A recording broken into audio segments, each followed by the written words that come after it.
Sejam bem-vindos de volta à Terra-média. Já lança a segunda temporada de Anéis de Poder e com aquele tanto de arcos e de personagens, fica mais que necessário um resumão básico para vocês lembrarem de tudo que rolou na primeira temporada da série. E, gente, a primeira coisa que vale citar nesse resumão. Prime Video, ele detém apenas alguns direitos sobre a obra de Tolkien. Toda essa questão legal envolvendo as obras é muito caótica.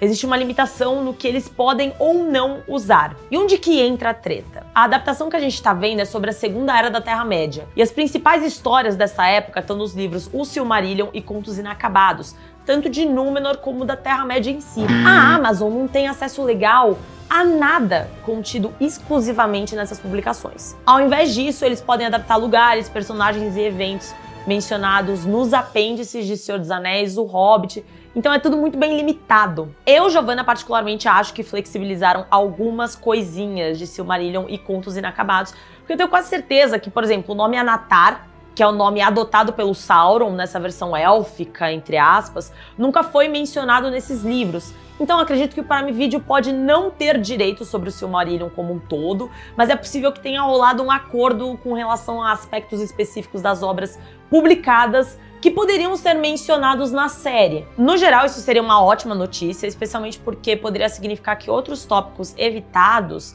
como as próprias Silmarils, poderiam desempenhar um papel mais proeminente na segunda temporada de Anéis de Poder. Enfim, essa introduçãozinha serve justamente para avisar vocês que estão insistindo em meter o louco na série. Gente, tem coisa que precisa melhorar, assim como muita série por aí. Mas vocês insistirem em quererem ver algo que seja do Tolkien, então lê Tolkien, porque nada que não seja da autoria dele é de fato dele. Nem a trilogia do Peter Jackson foi 100% fiel, então ou assiste Anéis de Poder sabendo disso, ou você vai se estressar à toa. Então vamos todo mundo superar esse assunto e bora manter quem tem vontade de criticar a série, mas de forma que agregue, beleza? Beleza. Vamos começar o nosso resumão. A primeira temporada de Anéis de Poder começa milhares de anos antes dos acontecimentos de Senhor dos Anéis. Lembrando que os elfos, eles viviam no seu paraíso particular, Valinor. Mas um dia, a luz da sua árvore da vida, por assim dizer, é roubada pelo Senhor das Trevas, Morgoth. E os elfos, eles são obrigados a deixar Valinor para trás. Acrescentando um pouco da mitologia dos livros a essa explicação, no Legendarium do Tolkien, em Valinor existiam duas árvores, Telperion e Laurelin. A árvore de prata e a árvore de ouro, que traziam luz a Valinor. As duas árvores, elas eram enormes e exalavam uma luz pura e mágica em forma líquida. O artesão Fëanor fabricou joias incomparáveis, as Silmarils, com a sua luz. As duas árvores foram destruídas pelos seres malignos Ungoliant e Melkor, mas suas últimas flores e frutos foram transformados na lua e no sol. Melkor, agora conhecido como Morgoth, rouba as Silmarils, provocando assim a Guerra das Joias. Bom, voltando, os elfos eles vão para a Terra-média pós essa situação em Valinor. E rola uma grande guerra com Morgoth, que apesar de muito suada, acaba com o malvadão sendo destruído. Mas não sem quedas extremamente tristes, como a queda do irmão da nossa querida Galadriel, o Finrod, que acaba falecendo por conta do general, braço direito do Morgoth, que é o Sauron. No Legendário, na história original, o Finrod, ele morre em prol das Silmarils, defendendo seu amigo Beren. Mas isso não pode ser mencionado porque, como eu disse anteriormente, direitos legais. A história então começa com Galadriel buscando vingança pela morte de seu irmão, buscando Sauron. Ela percebe que ela precisa de uma mãozinha para continuar buscando coisa ruim, e ela vai para Lindon, um importante reino élfico governado por Gil-galad, para insistir na busca por Sauron. A galera vira pra ela e fala: minha querida, ninguém aguenta mais esse assunto, a guerra acabou, bora virar a página. Inclusive, muito obrigada pelo seu serviço, mas agora aceita a aposentadoria e volta pra Valinor pra ficar bem dormida lá. No último minuto, ela tá indo pra Valinor, mas ela desiste de ir pra Valinor criar ovelhas, ou seja lá o que eles fazem em Valinor aposentados, e pula do barco que ela tava pra voltar pra Lindon. Ela sente que o Sauron ainda tá por aí e fala: eu que não vou descansar. Agora saímos do núcleo dos elfos pra nos aprofundarmos no núcleo dos humanos desinteressantes. O mal, ele continua crescendo, mesmo de forma discreta, nas Terras do Sul. Os humanos das Terras do Sul se aliaram com Morgoth na guerra, então os elfos, eles estão lá de olho pra ver se os caras não saem da linha.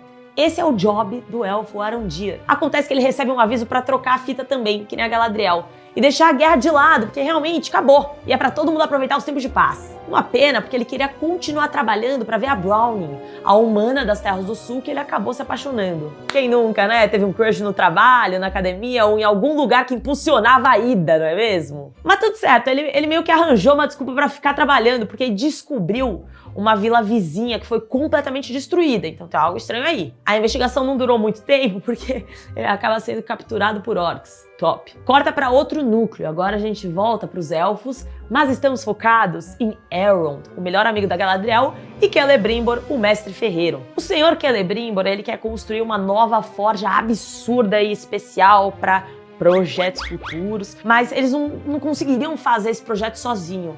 Ele precisa da mão de obra dos anãos. Então o Elrond, ele vai para a Cidade dos Anãos, também conhecida como Khazad-dûm, que por sinal tá na sua fase de ouro, porque lá ele espera ser recepcionado pelo seu antigo amigo Durin. Mas o Durin tá chateado porque eles não se falam há muito tempo e meio que ele sente que o Elrond cagou pra ele. Acontece que o tempo, ele passa diferente pros elfos, né? 10 anos pra eles é tipo 10 horas. Longevidade e tal. Mas enfim, o Durin dá o braço a torcer e aproveita pra apresentar sua mulher, Disa, consagrando assim o trio de ouro dessa série. Os anãos aceitam ajudar os elfos e é isso.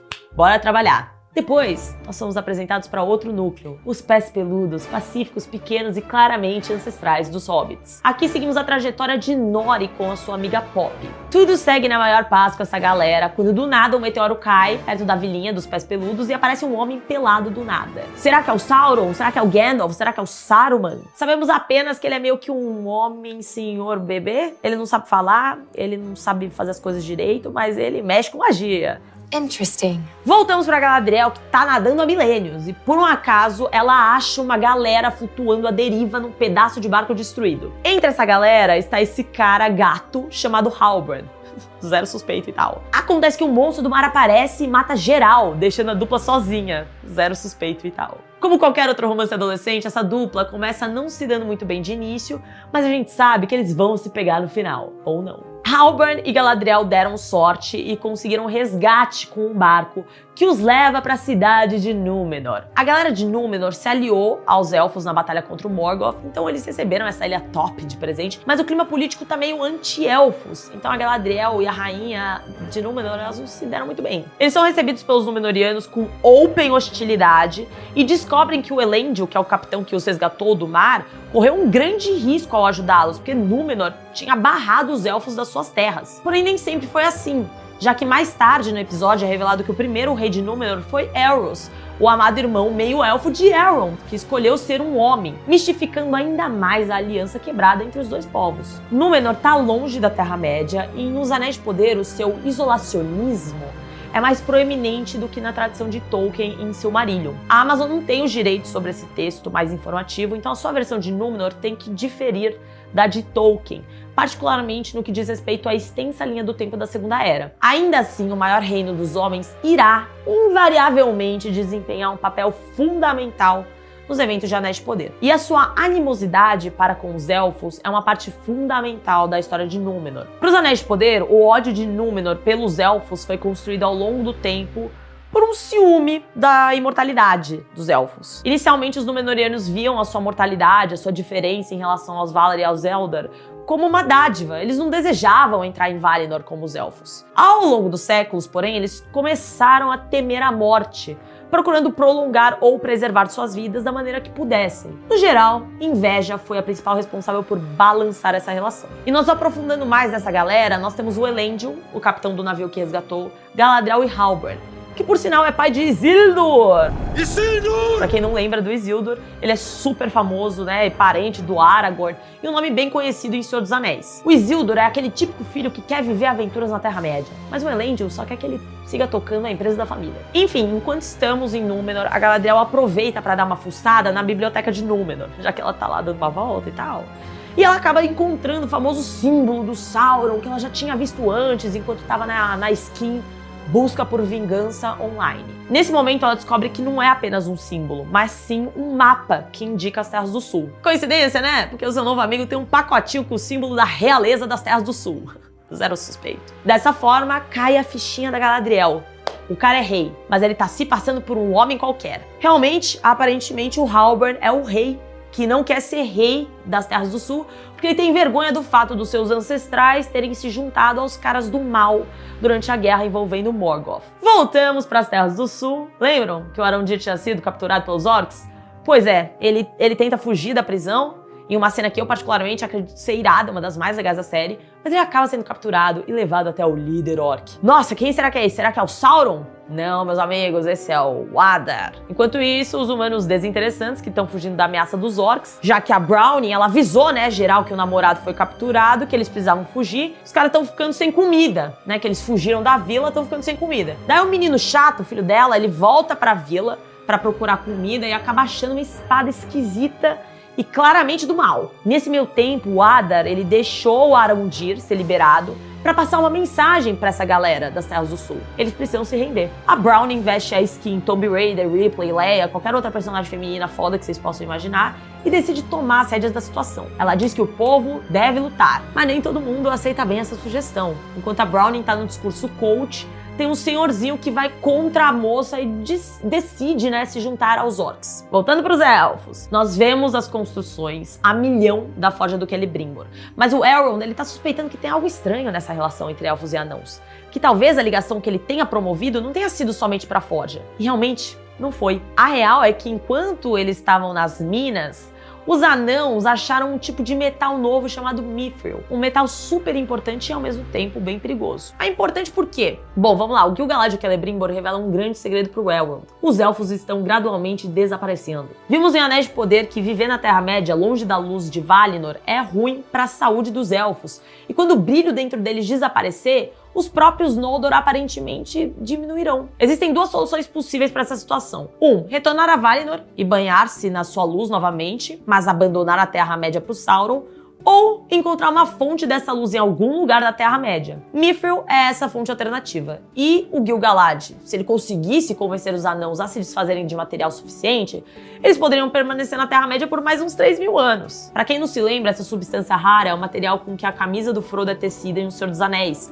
Um metal tão leve e resistente que valia mais para os anãos do que qualquer ouro. A linha do tempo talvez esteja um pouco errada, mas Moria descobrindo Mithril na Segunda Era da Terra-média se encaixa amplamente na visão do legendário de Tolkien. Acontece que apesar de Mithril representar um futuro melhor, o processo de extração é perigoso demais. Além do perigo de extração, o rei Durin também estava com medo de que os elfos descobrissem o novo mineral de Moria e cobiçassem o Mithril para si próprios. O que significa que Elrond é forçado a assinar o equivalente a um acordo de confidencialidade vibes Terra-média. Inclusive, mais pra frente, a série revela um enorme segredo por trás do Mithril, que subverte completamente a mitologia da Terra-média e torna o minério muito mais importante do que qualquer um poderia imaginar. O Senhor dos Anéis, Anéis de Poder, escreve uma origem totalmente nova para o Mithril. De acordo com o Gil-galad, os elfos têm uma antiga lenda que muitos consideram um pouco mais que um conto de fadas, chamada Canção das Raízes de Hitaeglir. Era uma vez, em um tempo muito distante, a história de um guerreiro elfo sem nome. Esse guerreiro elfo, ele duelou com um dos Balrogs de Morgoth nas Montanhas Nebulosas. Ele descobriu uma das 3 preciosas Silmarils, escondidas em uma árvore no topo dos penhascos rochosos, e tentou recuperá-la, enquanto Balrog queria extinguir a pedra. As Silmarils, elas eram joias feitas por Fëanor, mas roubadas por Morgoth e levados para a Terra-média. O Fëanor jurou a si mesmo e a seus descendentes um juramento de sangue mesmo em nome de recuperar as Silmarils, o que significa que o elfo sem nome nessa lenda é provavelmente um filho de Fëanor cumprindo seu dever familiar. De acordo com a lenda dos elfos, esse elfo sem nome derramou sua luz na árvore para protegê-la, e o Balrog respondeu bombardeando a árvore com a sua escuridão. Junto veio um raio que atingiu a árvore e culminou a luz da Silmaril com as forças próximas do bem e do mal, enviando uma onda através da montanha. Esse processo criou um minério especial dentro de Moria, que brilhava com o brilho de uma Silmaril, possuía a força e a coragem de um Balrog, mas tinha a leveza e a graça de um elfo. Os anãos de Khazad-dûm descobriram mais tarde esse mineral, e assim o Mithril nasceu. Resumindo, os elfos eles estão se prejudicando sem a luz, e a ideia é que Mithril consiga revigorá-los. No final das contas, a forja do Celebrimbor só estava sendo feita para dar seguimento nisso. A ideia era fazer Mithril pra caramba, mas para isso eles precisam convencer Durin Pap, né, o rei Durin, a entregar o Mithril. E como eu disse anteriormente, o processo de extração é super perigoso. Ele não quer arriscar a vida dos anãos mexendo com um minério tão poderoso só pra beneficiar os elfos. O Durin filho, ele fica puto e decide por si só ir até as minas e tentar achar Mithril. Ele acha, né, ele encontra, mas o pai fica puto de volta pelo filho ter desobedecido às suas ordens e como consequência ele bane o Elrond e tira o Durin do posto de príncipe. Momento, um take, né, que a gente vê, um Balrog em Casa Doom, né? Isso é só um esquenta pra segunda temporada, não foi tão relevante assim. Voltamos para outro arco dos Pés Peludos. Os Pés Peludos, eles estão no período de migração, mas o pai da Nori acaba quebrando o tornozelo. E nesse processo, os desgraçados dos Pés Peludos meio que simplesmente cagam pra essa situação e vestem a camisa do ditado agradável: ficou pra trás, vai ser deixado pra trás. Mas o nosso pseudo Gandalf, ele ajuda os nossos queridos pseudo-hobbits a seguirem a trilha no timing. E nessa jornada em conjunto, a Nori aproveita para ensinar ele a se portar e também vai descobrindo alguns atributos do Senhor Esquisito,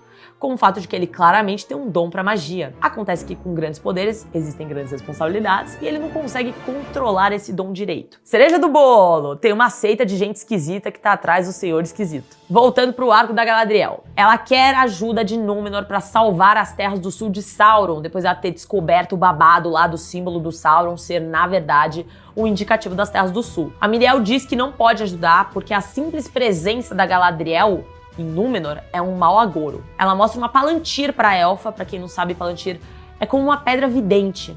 E essa Palantir, ela mostra uma visão que, com a chegada da Galadriel, Númenor é destruída e engolida pelo mar. Dessa forma, não é nada pessoal, mas assim, Galadriel, vaza. E assim que a Galadriel pretende sair de Númenor, a árvore branca de Númenor, Ninloth, começa a perder suas flores. Aquele famoso mau presságio numa vibe: você está tomando decisões erradas, minha filha? Então dessa forma, Miriel muda de ideia e decide que vai ajudar na guerra.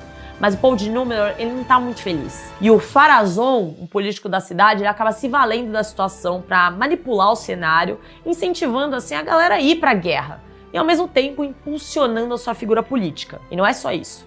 Ele revela pro filho que no final das contas a ideia é que, salvando as Terras do Sul, eles podem futuramente tomar posse das Terras do Sul, Stonks. Beleza, Númenor engaja na causa e eles finalizam o episódio com a galera indo para as Terras do Sul de barco para salvar os humanos desinteressantes. O timing de milhões, visto que Adar e os orcs estão prontos para atacar essa galera. Dessa forma começa uma grande treta entre os orcs e o povo do vilarejo. O exército de Númenor chega bem na hora H junto com uma galera do barulho. Galadriel, Halbrand e, claro, que finalmente alcança o sonho de participar de novas aventuras. Vivenciamos uma grande treta entre o exército de Númenor e orcs, enquanto Adar resolve dar fuga. Fuga essa que não foi muito bem sucedida, que o Halbrand mostra que ele manda bem nas manobras e acaba encurralando o cara. Mostrando também, inclusive, que eles já se conheciam, mas o Adar não lembra direito. A Galadriel aproveita para interrogar o Adar. Ela suspeita que ele é o Sauron, mas ele diz que não. Na verdade, ele meio que trabalhava com o Sauron, mas o bicho ruim sumiu do mapa.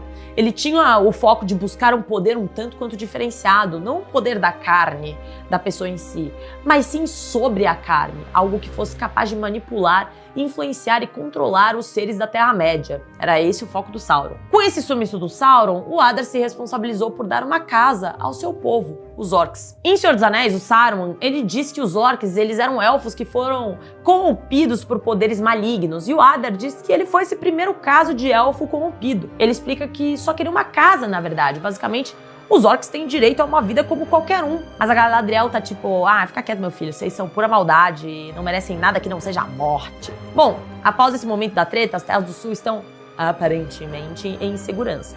E o povo que pensava que seu rei tinha sumido, reapareceu, né? Uhul, todos saúdam o rei Halbrand. Acontece que os momentos de felicidade terminam quando o abençoado do menino chato descobre que fizeram ele de idiota e pegaram a sua espada do mal e 101% suspeito. A espada suspeita é usada como uma chave que libera o rio das Terras do Sul, e a gente descobre que os túneis que os orcs estavam construindo não serviam só para eles se esconderem.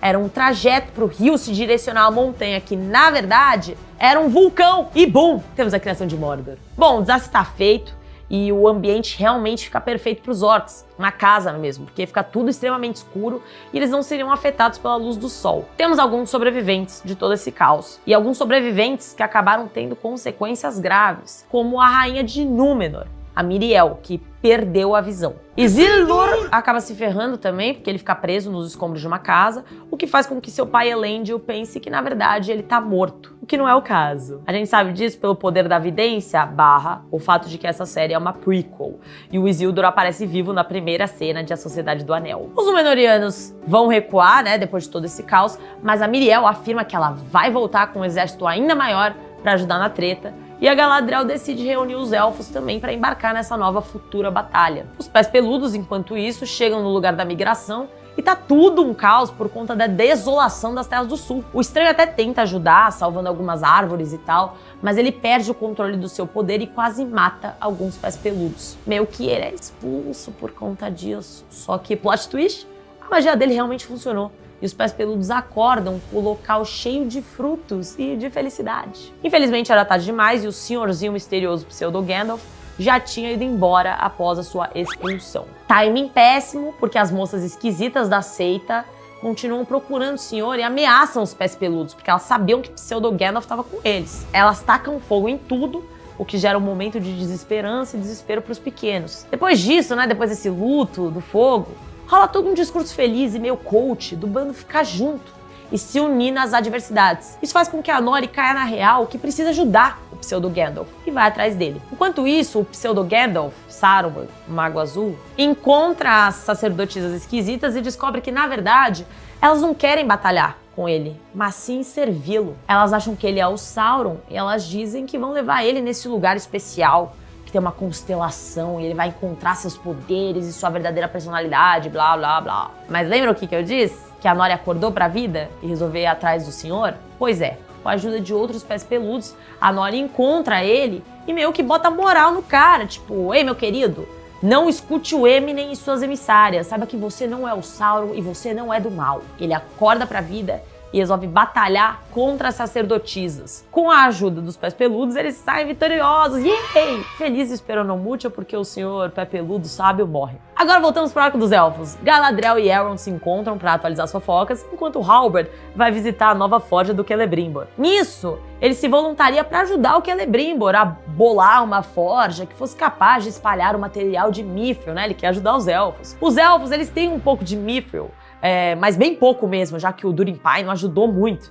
Mas eles podem aproveitar esse pouquinho para fazer pelo menos um objeto. A ideia final foi fazer uma coroa que o rei pudesse usar, irradiando assim o poder de Mithril. O Celebrimbor ama a ideia do Halbrand e todo mundo veste a camisa da proposta. Acontece que nisso a Galadriel começa a suspeitar de algumas colocações do Celebrimbor, porque parece um discurso bem parecido com o que o Adar deu na hora que eles papearam. Lembra que a Galadriel e o Adar conversaram lá nas Terras do Sul? Ele disse que o Sauron foi embora para procurar um poder que fosse sobre a carne, etc e tal. Bom, o Celebrimbor estava reproduzindo esse mesmo discurso, basicamente. Dessa forma, ela passa a observar mais o seu amigo Halbrand, visto que ele e o Celebrimbor estavam super íntimos nesses últimos dias. E aí ela começa a suspeitar que o Halbrand possa não ser quem ele diz que é. Galadriel faz sua pesquisa e descobre que a linhagem de reis das Terras do Sul já foi encerrada. Ou seja, o Halbrand não podia ser o rei perdido, simplesmente porque esse rei não existe. Ela confronta o Halbrand, que assume que ele na verdade é Sauron. O plano dele é fazer 2 coroas mágicas, possibilitando assim que ele e Galadriel governem juntos os povos da Terra-média. A Galadriel não curte a ideia e dá um fora no bicho ruim, que ele fica puto e vaza. Apesar dessa revelação bombástica, a Galadriel opta por não revelar pra galera que o grande amigo dela, que ela simplesmente enfiou em Eregion no meio da convivência dos elfos, era nada mais nada menos que um dos maiores inimigos deles. Basicamente, ela deixa abaixo. Bom, eles ainda precisam fazer algo com o Mithril, né? E a Galadriel aparece com a sugestão de que uma coroa é ruim porque poderia corromper o portador. 2 também porque poderia promover um embate entre a dupla. Então 3 seria o número perfeito para alcançar o equilíbrio. Mas não tem Mithril bastante para 3 coroas, eles precisam de algo menor. E assim começa a forja dos 3 anéis élficos. Acaba a série com os pés peludos finalizando a sua migração, exceto por Nori, que quer entrar numa aventura com seu amigo pseudo-Gandalf para recuperar suas memórias. Os Númenóreanos, eles voltam para casa e descobrem que o seu rei morreu. Basicamente agora começa a Casa do Dragão versão Senhor dos Anéis, com o Ar-Pharazôn fazendo esquemas. E claro, a Forja dos Anéis Élficos completa com Narya, Nenya e Vilya. Parece tudo bem em Eregion, mas o Elrond, ele nota que a Galadriel tá meio esquisita e ele decide dar uma investigada.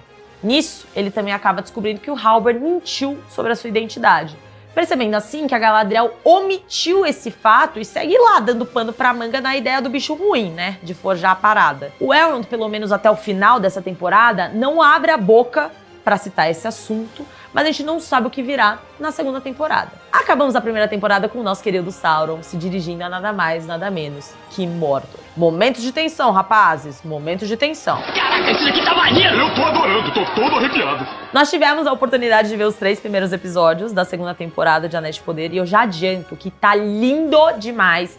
E com certeza esse resumo aqui ele vai ajudar demais para vocês pegarem o gancho de tudo que rola nesse comecinho. Se você gostou do vídeo, não se esquece de se inscrever no canal, curtir, comentar e compartilhar com seu amigo que também é fã de Anéis de Poder.